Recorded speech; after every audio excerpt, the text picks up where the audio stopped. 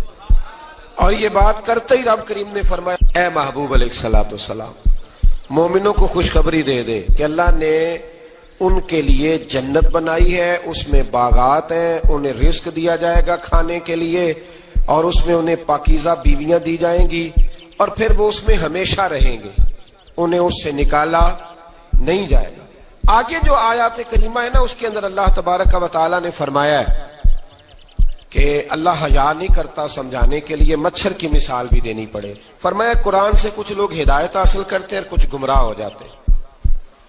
جب لوگ اپنی مرضی کی تشریحات چاہتے ہیں تو گمراہ ہوتے ہیں، اور جب قرآن کو رسول اللہ صلی اللہ علیہ وسلم اور امت مسلمہ کی تشریحات کی روشنی میں سمجھتے ہیں تو پھر اللہ ہدایت عطا فرماتا ہے۔